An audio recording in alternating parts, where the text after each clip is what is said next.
pas gua tinjau. Lu nyari Tuhan, setelah itu lu di Islam, seakan-akan lu berpikir ini Tuhan yang benar. Nah, kemudian lu tampak ragu lagi di mana deh?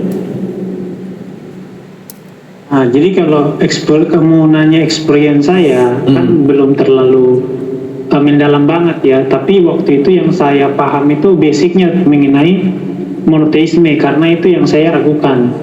Nah, makanya waktu pas mualaf itu kan yang saya sampaikan kan itu. Bentar deh. Oke, merujuk daripada chat terakhir daripada Demian, benar teman-teman, ternyata dia telah murtad kembali daripada kemualafannya. Tapi ini bukanlah menjadi penilaian negatif kita terhadap dirinya. Setiap orang itu punya pilihan untuk memilih Tuhannya. Tugas kita hanya menyampaikan kebenaran. Dia mengatakan, gak enak aku bang, aku udah balik ke Kristen bang. Aku merasa lebih damai di Kristen. Memang aku sempat ragu dan mengambil keputusan yang terburu-buru.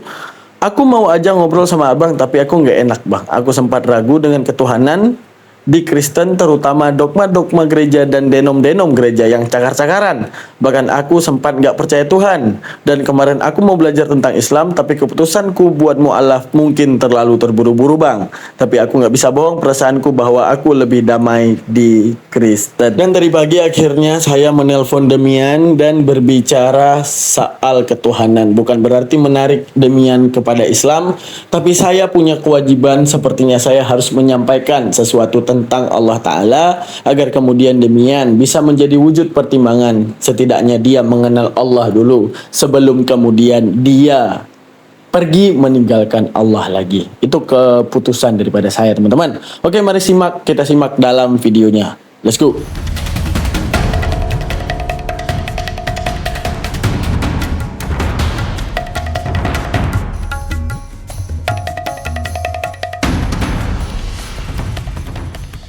Apa namanya tuh, when gua telepon lu bisa nggak gini deh, sekali aja seumur hidup ya kita ngomong kan, kita ngomong ya, versi kita tuh nggak usah percaya kalau Al-Quran, kita tuh nggak usah percaya Bible untuk sementara waktu di forum ini, bisa nggak usah percaya apapun gitu. Boleh. Nah, malahan bagus gitu kan. Nah, kita nggak usah percaya apapun dah.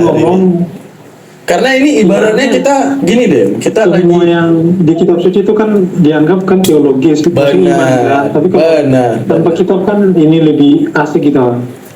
Benar, karena ibaratnya gini, kita kan lagi nebak sosok yang nggak ada ya. Mau lu percaya Yesus juga lu kagak lihat kan?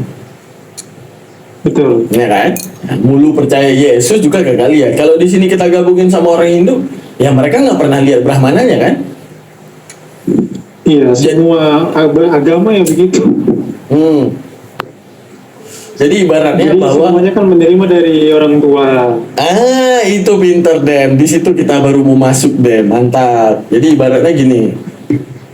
Tunggu. Gua tanya pengalaman lu dulu. Pas apa ya kita bilang? Ini kesaksian ya. Anggapnya ini gereja versi ateis ya. gini.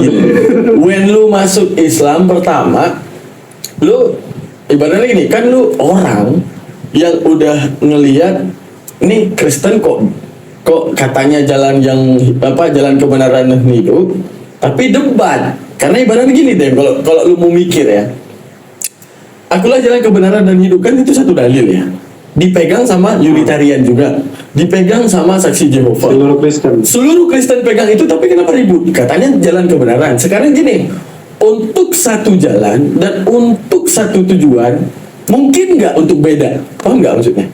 Misalnya kayak gue bilang nih, untuk ke Bandung kamu pasti sama. Nah, jadi ibarat seharusnya kan sama, kan gitu deh. Nah, tapi ini terjadi perbedaan, kan gitu ya. Betul. Sekarang kalau kita bilang fakta teologi, sekarang gini, gue akan melakukan penelitian ya Dem. Gue melakukan penelitian tuh gini. Kristen itu benar nggak dipercaya ketuhanannya itu karena sejarahnya? Benar nggak? Betul. Ya kan? Sekarang kalau kita dari kitab suci, lebih ke kitab suci ya. Iya. Klaim yang paling sejarah mencatat Yesus ya cuma manusia aja. Ya benar. Gini. Sejarah yang mencatat Yesus sebagai Tuhan. Benar. Jadi sebelum kita masuk ke situ, coba lu ceritain dah pas early game lu di Islam sehingga lu kembali ragu lagi, itu karena apa? Karena ibaratnya gini deh, begitu lu di Kristen, lu diajarin Yohanes 1 ayat 1, ya kan? Pasti oh ini gini Tuhan gua kan gitu. Lu di Islam dapat teori tentang Tuhan gak saat itu? Nah, jadi kalau saya tanya ke beberapa temanku, jadi kemarin itu kan aku sempat ragu tuh sama sama dok, ya saya nggak mau bilang mereknya lagi, mereknya lah ya. Saya bilang dogma gereja aja lah, yang kayak tres personae una substantia lah. Ya, una substantia. Kemudian waktu itu kan saya bandingkan, kemudian saya beberapa orang, dan mereka jawab lebih logik dari yang ini, dogma Kristen, maksudnya tentang konsep ketuhanannya, monoteismenya. Dan saya kan dulu kan belajar tentang Yahudian. Benar. Jadi saya paham monoteisme Yahudi itu seperti apa, dan itu lebih mendekati ke Islam. Benar. Pada saat itu ya. Benar. Kayak misalkan orang Islam itu kan percaya Tuhan itu kan Maha Esa, Maha segalanya. Nah, kemudian Tuhan itu kan memiliki sifat-sifat. Benar, deh. Nah, di Yahudi juga Tuhan itu Maha Esa, dia tidak memiliki personae yang kayak tres personae, lebih dari satu. Karena kalau personae lebih dari satu kan itu paham dewa-dewa Yunani. Kristen mengatakan logos itu adalah pribadi, atau mengatakan logos itu adalah kata benda. Tapi secara logik bisa nggak logos itu jadi kata benda? Gini, kalau secara tata bahasa, logik secara tata bahasa saya masih mengiyakan ya bahwa kalau logos itu memang kata benda, kalau lego baru dia jadi kata kerja. Tapi kalau dipahami sebagai kata sifat, itu bisa juga, misalkan manusia itu sifatnya kan dia sifatnya bisa berbicara. Sifatnya untuk bisa, nah itu bisa. Benar. Tapi kalau sekarang bisa berbicara itu bisa nggak jadi hakikat, Den? Gini, kebenaran sejati, misalnya gue bilang sama lu, kebenaran itu berupa tulisan atau pembuktian akal. Apa definisi kebenaran? Karena gini, belum tentu yang disebut kebenaran adalah benar. Paham gak? Belum tentu yang disebut kebenaran adalah benar. Contoh nih, gue kasih contoh yang paling mudah ke lu. Seluruh dunia mencatatkan api itu dingin dan diaminkan oleh ibu dan bapak lu. Tapi di eksperiensi saat lu lahir, lu pegang api itu ternyata panas. Kebenaran itu setelah diyakini oleh banyak orang ataupun eksperiensi lu? Eksperiensi. Nah, sekarang kita berbicara masalah logos nih, dibalik filsafat ya.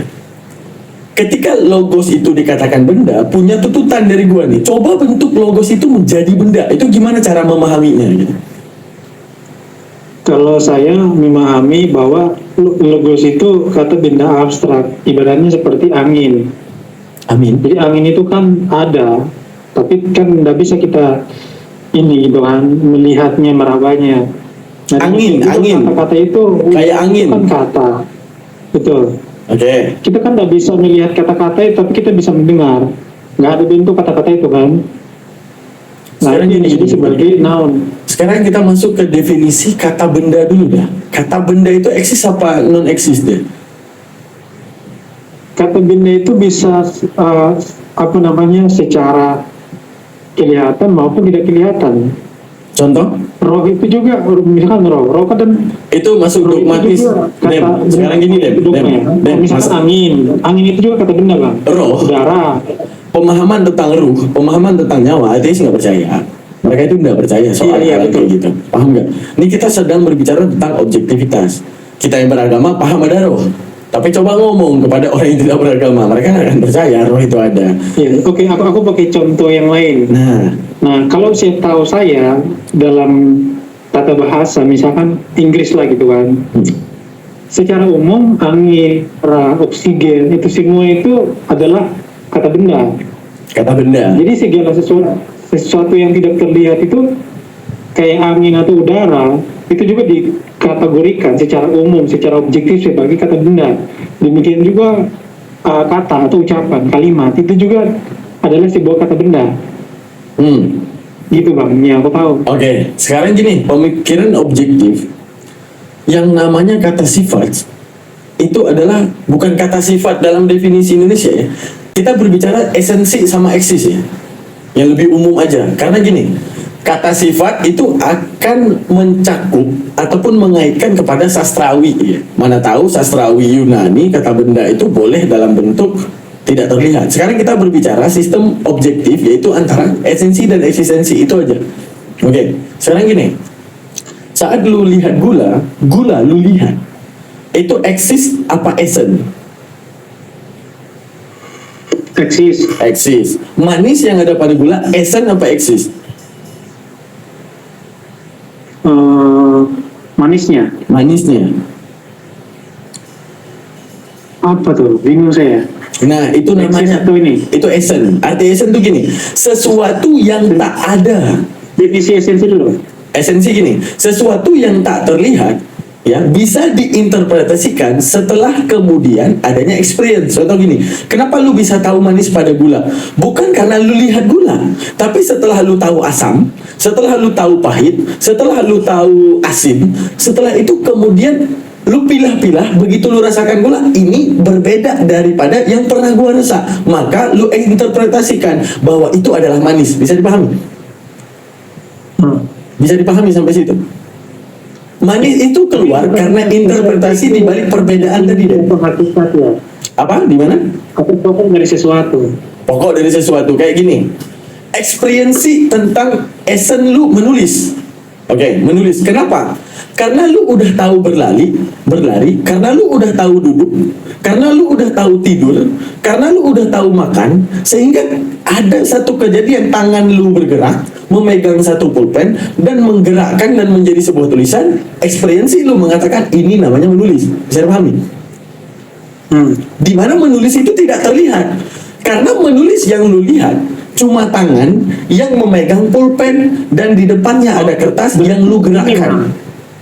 Definisi esensi menurut abang ini adalah cara manusia untuk memandang sesuatu hal, baik sesuatu itu nyata atau tidak nyata gitu. Benar. Jadi ibaratnya ya, itu dari eksperiensi kita. Ini bukan secara umum ya definisi esensinya. Secara umum nih Dem, kayak contoh gini. Secara umum gini, coba lu pikirin. Lu bisa nggak lihat gua makan? Bisa, kalau di situ kan bisa lihat lu makan. Nggak bisa deh. Yang lu lihat tubuh gua. Jadi lu ini terselubung di balik interpretasi deh. Jadi gini, cara berpikir objektifnya. Ketika gua makan, apa yang lu lihat? Coba jujur. Yang apa? Ketika gua lagi makan di depan lu, apa yang lu lihat? Coba jujur. Yang saya lihat ya manusia punya tangan, kemudian ngambil makanan, masukkan ke mulut. Masukkan ke mulut. Oke. Apa lu namain itu?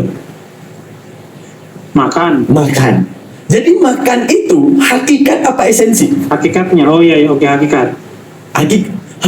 Makan itu hakikat apa esensi? Itu yang gue tanya. Hakikat sama esensi memang berbeda, Bang. Beda, bukan hakikat. Apa namanya itu? Eksis. Yang lu lihat, eksis tadi yang lu lihat eksis. Tangan gua eksis nggak? Eksis, Bang. Eksis. Sekarang esensi daripada tangan pegang makanan, colok ke mulut, lu namain secara interpretasi makan, bener gak? Bener gak? Nah, makan itu esensi namanya. Itu esensi.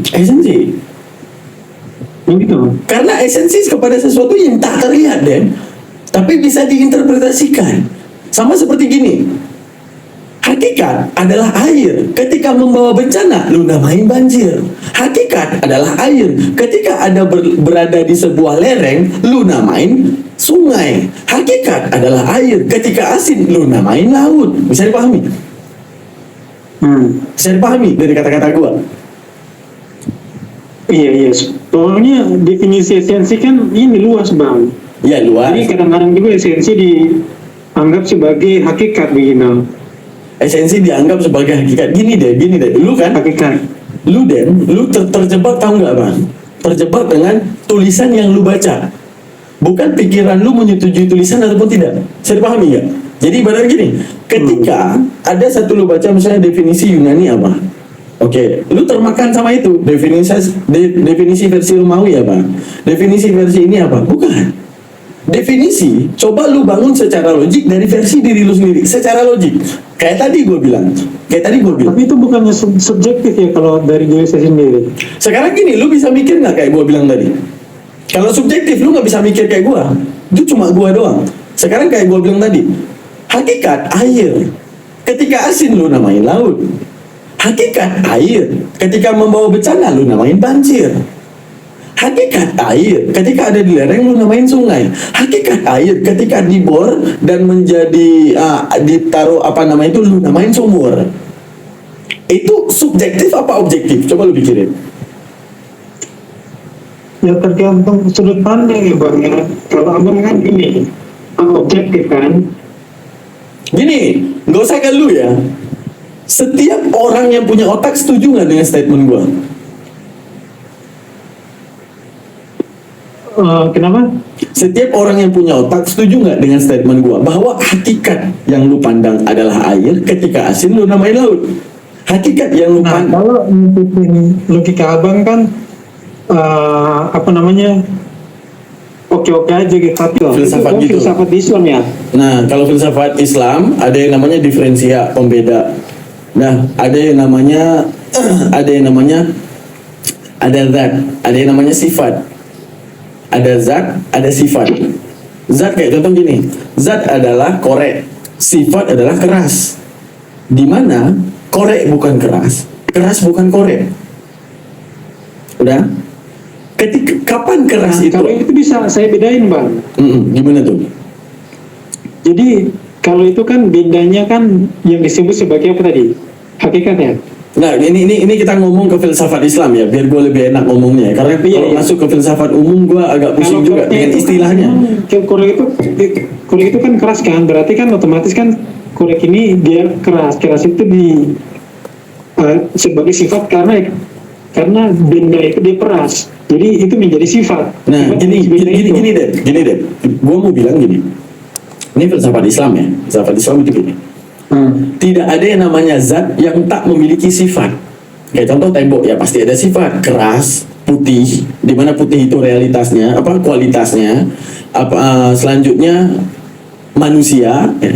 Manusia itu merupakan zatnya, sifatnya dengan segala sifatnya. Sifatnya menunjukkan ini sesuatu yang tak terlihat, namun ada secara experience. Paham nggak? Kayak contoh gini. Iya. Sesuatu yang tak terlihat, manusia menulis, emang terlihat menulisnya? Tidak, karena yang lu lihat adalah tangan yang bergerak. Bisa. Paham nggak? Terus misalnya, nangkap. nah kayak contoh gini, manusia, yang ada zat apa? Manusia berlari setelah experience adanya gerakan kaki yang cepat. Yang lu lihat apa? Gerakan kaki yang cepat. Yang lu pahami apa? Lari itu apa? Sifatnya manusia. Jadi pahami sampai situ. Ini filsafat Islam. Bisa. Nah, kalau dari filsafat umum, gue nanti pusing sama istilahnya. Mending gue langsung masuk kepada. Iya. Nah, kayak ini aja yang dari Islam aja. Karena kalau secara umum nanti saya juga bingung. Iya. Kepada yang tadi aja. Ini kan digunakan dalam teologi dan juga digunakan dalam filsafat. Jadi kita ngomong teologi sama orang-orang filsafat tentang istilah-istilah Latin itu nanti bias gitu kan. Oke. Jadi gini, kalau dalam filsafat Islam simple, kayak ibarat nggak ada zat yang tak memiliki sifat. Kayak contoh gini, bisa nggak lu wujudin satu benda yang nggak memiliki sifat apapun? Nggak ada. Semua memiliki sifat. Kayak contoh mau angin, ada sifatnya apa? Dingin, ya kan? Untuk menunjukkan apa? Segala zat memiliki sifat. Nah, sama seperti misalnya kita bilang manusia, sifatnya apa ya? Segala sesuatu yang tak terlihat yang lu bisa experience-kan dan lu interpretasikan. Gerakan kaki yang cepat lu bilang lari. Ketika dia pantatnya tertempel dengan kursi, lu sebut itu duduk. Itu sifatnya.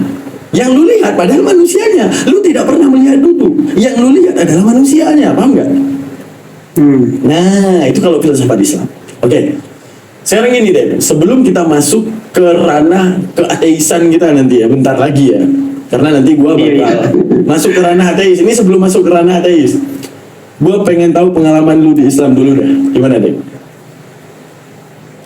Sehingga lu timbul ragu lagi. Karena ibaratnya gini deh, Islam itu bukan orang yang menghina Yesus ya, kalau gue bilangnya. Karena Islam itu terlalu memuliakan Iya. Yesus. Nah, jadi ibaratnya gini.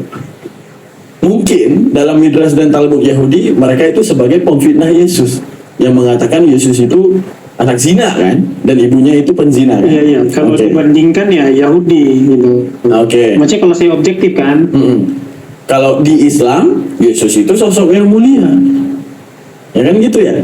Nah, sekarang gue pengen tahu ya, dengan segala kemuliaan Islam, mengangkat derajat Yesus, dan Islam adalah satu agama yang tidak yakin orang yang, bukan tidak yakin, yang mengatakan orang yang mulia tersebut tidak pernah mati terhina gitu. Oke. Nah, sekarang gini, ketika lu masuk Islam, karena ibaratnya gini, pas gua tinjau, lu nyari Tuhan, setelah itu lu di Islam, seakan-akan lu berpikir ini Tuhan yang benar. Nah, kemudian lu tampak ragu lagi di mana deh? nah jadi kalau kamu nanya experience saya kan belum terlalu mendalam banget ya, tapi waktu itu yang saya paham itu basicnya mengenai monoteisme, karena itu yang saya ragukan. Nah makanya waktu pas mualaf itu kan yang saya sampaikan kan itu. Bentar deh. Tapi kalau Di ruang izin, di ruang ini, di ruang omongan kita ini, jadi ibaratnya gini, nggak ada Nabi Muhammad, nggak ada Yesus. Jadi apapun tentang Nabi Muhammad lu boleh berpendapat, dan apapun tentang Yesus lu boleh berpendapat. Nggak masalah, paham nggak maksudnya? Tidak ada yang namanya hujatan. Kalau ada yang lu pertanyakan tentang Nabi, silakan, apapun itu welcome. Kita berbicara tentang, bukan tentang Islam, bukan tentang Kristen, tapi tentang manusia yang menerka satu eksistensi pencipta ataupun menebak tentang dosa prima tersebut gitu, paham nggak? Iya. Nah, coba lu sampaikan undang-undang lu. Iya, jadi yang kemarin itu saya memang tertarik karena monoteisme. Oke. Jadi itu permulannya dulu. Nah, tapi yang mau kutanyakan ini Bang, yang masih sampai sekarang itu saya agak sedikit, maksudnya agak keraguan lah gitu. Yang pertama itu masalah kenabian. Ya. Kemudian kalau saya baca Alkitab gitu. Dulu kan saya kan rajin banget baca, saya ngerti Siap. dari Kejadian sampai Wahyu gitu. Siap. Nah, saya melihat bahwa ada perbedaan histori, bukan cuma histori tentang Isa aja, Mantap. tapi dari Torah, kemudian sampai Nevi'im, sampai Ketuvim, Torah, nabi-nabi kecil, nabi besar, kemudian tulisan-tulisan syair-syair, sampai kemudian di Injil. Saya melihat bahwa di Al-Quran dengan di Alkitab ini Jauh berbeda. ada kesamaannya, tapi Jauh berbeda. ada juga perbedaannya, jauh, maksudnya Lebih banyak historinya perbedaan. jauh berbeda gitu Bang. Lebih banyak perbedaan. Kalau betul, lebih banyak perbedaan daripada kesamaannya. Nah. Memang ada kesamaannya, tapi ada perbedaan, masih perbedaannya lebih mencolok gitu. Kayak misalkan di Islam itu kan ada nabi-nabi yang sama seperti di Kristen. Benar. Ada tokoh-tokoh yang sama seperti di Kristen, dan Benar. cerita-ceritanya mirip-mirip, kayak cerita Musa, cerita Adam. Oke. Tapi ada perbedaannya juga gitu, masih cerita-cerita itu. Paham. Nah, yang membuat saya itu bertanya, apakah Tuhannya ini sama gitu? Nah. Kalau Tuhannya sama, kenapa di kitabnya itu ceritanya berbeda gitu Bang? Benar. Jadi yang pertama kenabian, karena di dalam Torah, maksudnya di dalam tanahnya orang Yahudi, Ya. orang Yahudi nggak menganggap bahwa di dalam tanah itu ada nubuatan Nabi Muhammad. Oke. Jadi juga orang Kristen, baik perjanjian lama, perjanjian baru nggak ada. Nah itu gimana tuh Bang? Siap. Oke. Gini. Sekarang lu buka Al-Baqarah, bisa sambil buka data nggak? Al-Baqarah 140 lu buka. Bisa. Lu buka Al-Baqarah 140. Pertama kita masuk ke Al-Baqarah 140. Kalau udah lu kabarin biar gue jelasin ayatnya. 140 benar. Kita masuk semua titik temunya ya. Titik temu daripada pertanyaan lu. Iya. Tahukah kamu orang-orang Yahudi dan Nasrani? Bukan tahukah kamu, apakah kamu? Ibrahim. Iya. Nah. Apa kamu orang-orang Yahudi dan Nasrani berkata bahwa Ibrahim, Ismail, Ishak, Yakub dan anak cucunya adalah pengikut Yahudi atau Nasrani? Katakanlah, kamukah yang lebih tahu dari Allah, dan siapakah yang lebih zalim daripada orang yang menyembunyikan kesaksian dari Allah yang ada padanya? Allah tidak teringat terhadap apa yang kamu kerjakan. Oke. Pertama Dem, Di situ kalimat pertamanya am takulu. Ya kalau lu nggak ngerti bahasa Arab, kalimat pertamanya di situ ada am. Am itu dalam bahasa Arab namanya istifham ingkari, pertanyaan dalam bentuk penegasan. Maksudnya gimana? Gini kayak gue bilang, Demian, apakah lu mengira dengan lu menyontek itu lu pinter?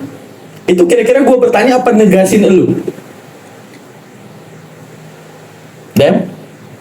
Apakah Gue tanya nih ke lu kan teman gue nih, lu hobi nyontek. Gue bilang, lu kira dengan lu nyontek, apakah lu kira dengan lu nyontek ini lu bakal pintar? Paham nggak maksudnya? Gue nanya ke lu, atau gue nggak butuh jawaban tapi lagi negasin doang? lagi negasin? Lagi negasin. Nah itulah istifham ingkari. Allah berkata gini, apakah kamu mengira bahwa Ibrahim, Ismail, Ishak dan Yakub dan semua keturunan-keturunannya adalah penganut Yahudi ataupun Nasrani? Mereka apa namanya itu? Allah mengatakan kepada mereka, apakah ada yang lebih mengetahui langit dan bumi selain pencipta? Allah itu kan pencipta. Sekarang gini, Dem, kita lagi berbicara orang yang hidup di beberapa abad yang lalu, benar gak? Benar. Nggak ada yang tahu hakikat kebenaran yang sebenarnya tentang orang tersebut, benar gak? Iya. Benar. Sekarang kita hidup di tahun 2025, cuma kita baca teks dan teks. Sekarang benar nggak di dalam lu eksperiensi, contoh Lot berzina dengan kedua anaknya, benar nggak? Lot berzina dengan kedua anaknya, benar nggak? Betul. Oke. Daud ngintip orang mandi, benar nggak? Iya, biasanya. Oke. Selanjutnya Nuh mabuk-mabukan, benar nggak? Betul. Selanjutnya, Ismail lakunya bagai keledai liar. Dalam Midras dan Talmud, Ismail pernah ingin membunuh Ishak, benar nggak?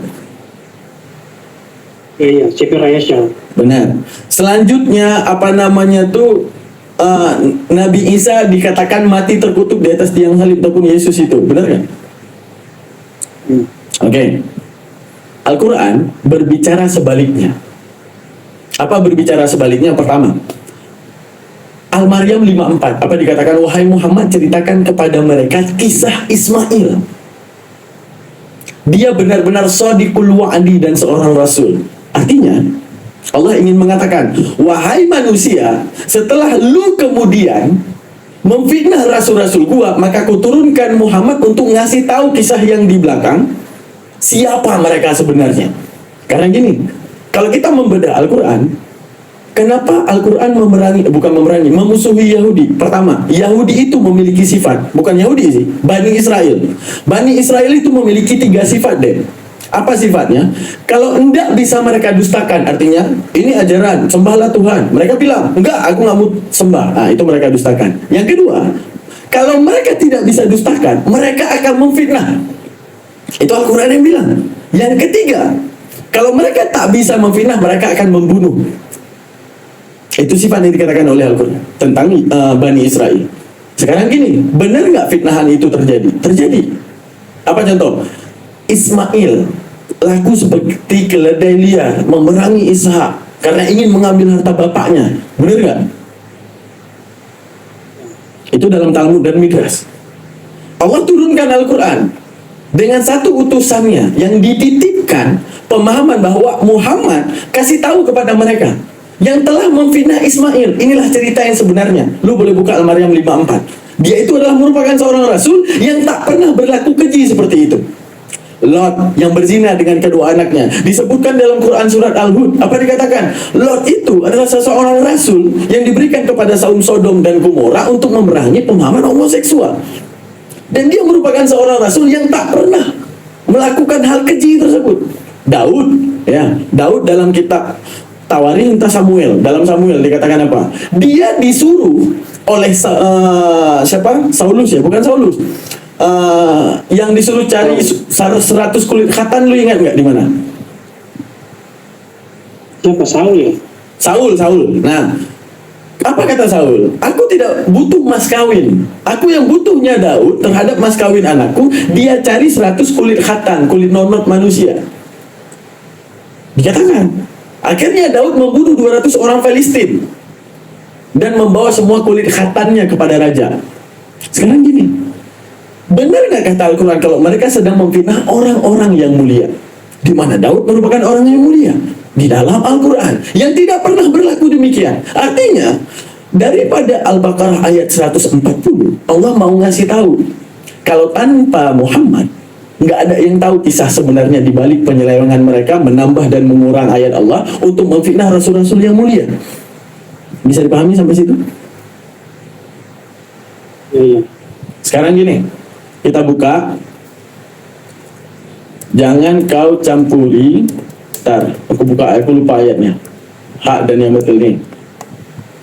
Ini Allah kepada orang Yahudi nih. Lu buka Al-Baqarah 42 deh. Allah mau bilang sejarah itu bisa diubah. Al-Baqarah 42. Dan janganlah kamu campur adukan kebenaran dengan kebatilan, dan janganlah kamu sembunyikan kebenaran sedangkan kau mengetahuinya. Sedangkan kau mengetahuinya. Sekarang gini Dem. Soekarno siapa sih Dem? Soekarno presiden, bukan presiden. Seorang yang berpengaruh penting dalam hal kemerdekaan Indonesia, benar nggak? Iya. Allah bilang sejarah itu mudah diubah. Apa? Sembunyikan semua yang hak, tunjukkan yang batil. Padahal kamu orang yang tahu. Contoh gini, kita buat eksperiensi. Oke. Sekarang, misalnya Allah tantang kita nih. Soekarno yang dipandang sebagai tokoh proklamator ataupun tokoh kemerdekaan Indonesia. Sekarang kita sembunyikan semua database tentang Soekarno adalah orang yang berpengaruh penting dalam kemerdekaan Indonesia. Dan setelah itu kita coba nih, bentar ya. Kita coba nih, kalau seandainya kita mencoba deh, kita sepakati seluruh dunia tentang ayat ini, kita buat eksperiensi, kita hilangkan semua database tentang Soekarno merupakan seseorang yang berpengaruh dalam kemerdekaan Indonesia. Kita munculkan yang palsu bahwa dia pemberontak, dia antek Belanda, dan kita buat orang menuliskan semuanya.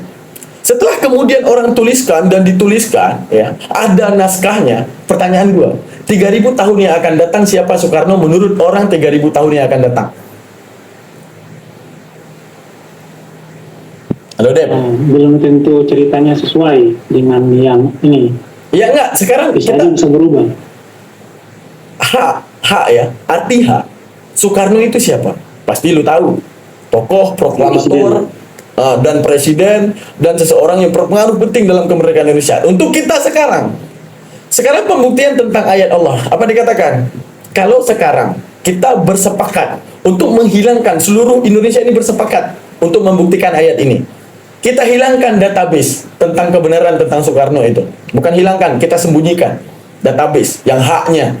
Kita kan orang yang tahu tentang siapa dia kan, tapi kita sembunyikan. Kita munculkan hal yang sebaliknya. Apa? Bahwa dia adalah seseorang antek Belanda, dia pemberontak Indonesia, dan itu dibukukan. Dan ada banyak naskahnya yang menuliskan hal tersebut. 2000 tahun yang akan datang, siapa Soekarno menurut orang 2000 tahun yang akan datang setelah membaca tulisan kita?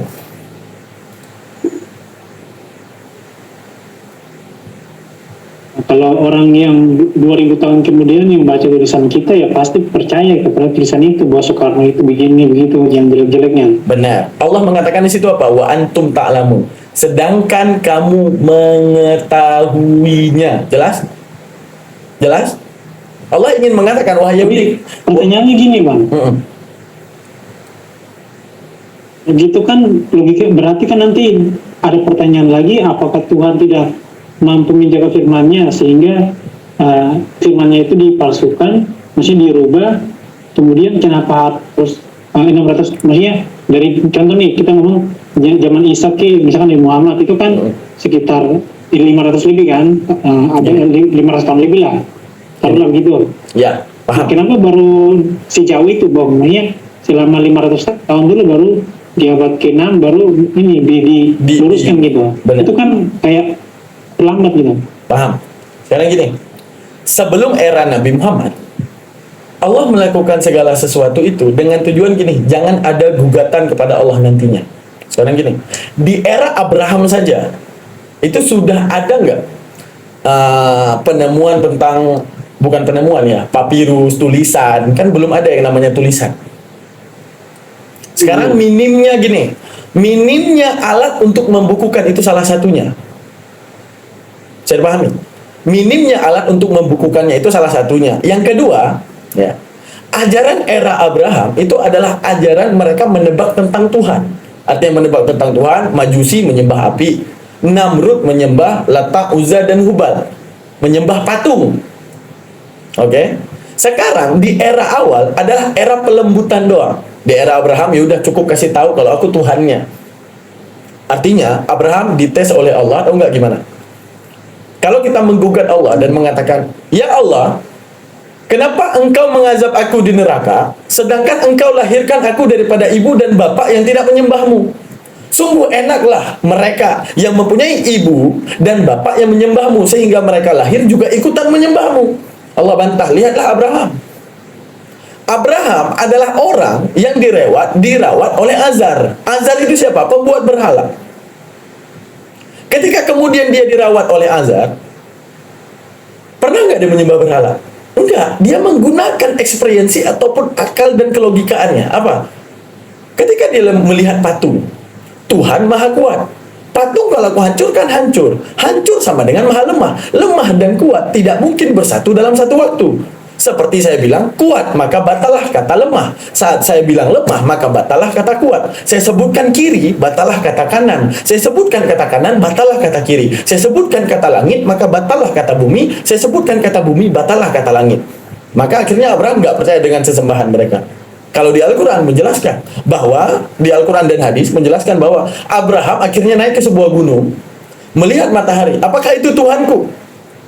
Itu belum ada malaikat, belum ada pemberitahuan firman apapun kepada Abraham. Dia berpikir, apakah matahari itu Tuhanku? Halo, Dem? Dengar nggak? Halo?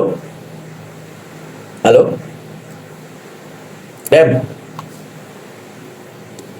Halo? Dem? Halo? Suara lu mana? Demian? Hoi? Demian? Kok nggak ada suara anak nih?